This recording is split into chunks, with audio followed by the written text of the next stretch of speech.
புதுச்சேரி பாண்டி மெரினாவின் அனுமதியை ரத்து செய்ய வலியுறுத்தி மீனவர்கள் சாலை மறியல் போராட்டத்தில் ஈடுபட்டனர்.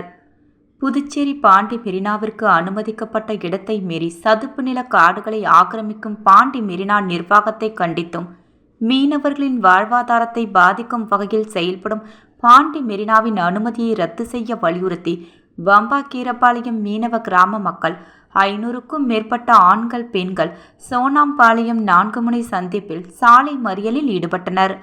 அப்போது பாண்டி மெரினா கடற்கரை நிர்வாகத்தை கண்டித்தும், அரசு இடத்தை அபகரித்து மீனவர் வாழ்வாதாரத்தை பறிக்கப்படுவதாகவும் கண்டன கோஷங்களை எழுப்பினர்.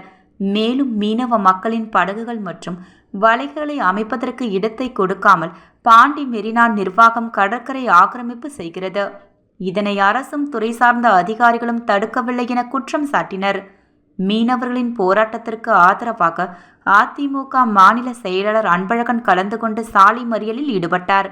மேலும் மறியல் போராட்டத்தில் ஈடுபடும் மீனவர்கள் மற்றும் மீனவ பெண்கள் போராட்டத்தை கைவிட மறுத்து தார் பாய்களை கொண்டு சாலையில் அமர முயன்ற போது காவல் கண்காணிப்பாளர் லக்ஷ்மி சௌஜன்யா மீனவ பெண்களிடம் பேச்சுவார்த்தை நடத்தினார்.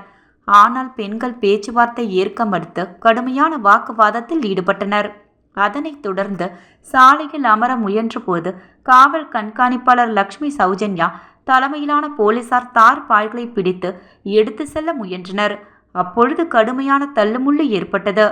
இந்த மறியல் போராட்டத்தின் காரணமாக அவ்வழியாக பள்ளி குழந்தைகளை ஏற்றி சென்ற பெற்றோர்களும், மதிய உணவு கொடுக்க சென்ற பெற்றோர்களும் செல்ல முடியாமல் பெரும் சிரமத்திற்கு உள்ளாகி திரும்பி சென்றனர்.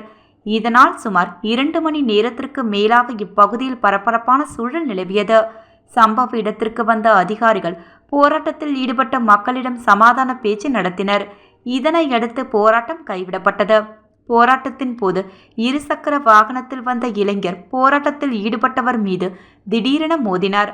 அப்போது அவரை போராட்டத்தில் இருந்தவர்கள் சாலையில் துரத்தி சென்று கடுமையான தாக்குதல் போராட்டத்தில் சிறிது நேரம் ஈடுபட்டதால் பரபரப்பு ஏற்பட்டது.